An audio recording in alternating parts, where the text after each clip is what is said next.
This is Dr. James, and I want to talk to you about a subject that sometimes comes up when you have other people that help you with the care of your children. And this is something that's actually happened to me. I mean, I've been a pediatrician the whole time I've been a parent, and well, being a doctor takes a lot of time. I wasn't always there to hold my kids. I tried everything to be able to go home at lunch, to be able to hold my little baby and feed him a bottle. I tried to be there at night to put him to sleep, sing him songs, both of my boys. But there was always other people that I had to have. I had to have either their mom or I had to have daycare people or babysitters to make that work. And well, when you have someone that's watching them all the time, of course, naturally they're going to get very close to them. As a dad, you know, it's hard to compete with breastfeeding when the baby, that's who they love the most because, well, that's where food is. But I can tell you this, that over time, just being a consistent parent and a loving parent, the babies, they figure that out. They figure out who they want to be close to, who they like, who they love, who has their best interest in mind. So have there been times where my kids acted like they loved someone else more than me? Absolutely. Was there times where they didn't necessarily want to go to me over someone?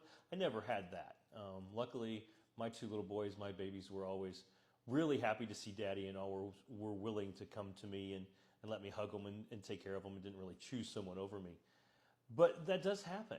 And you just have to know that that's okay. The baby, you know, was used to them the whole day and they don't like change. But that doesn't mean that they're not going to love you as much or that you're going to have any less of their love as they go along.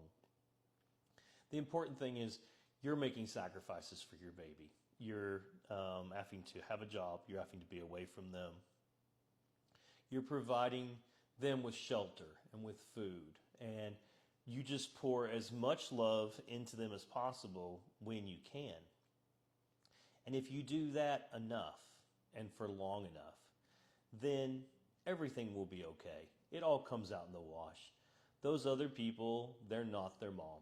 They're not their dad. And as they grow up and they learn what you're having to do for them and to sacrifice for them, those all things come out and they realize what real love is. And real love isn't always just spending all your time with them.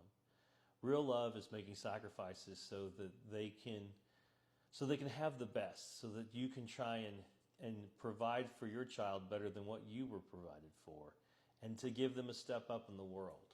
And if you do that, your child will realize how much you love them, and trust me, they will love you back.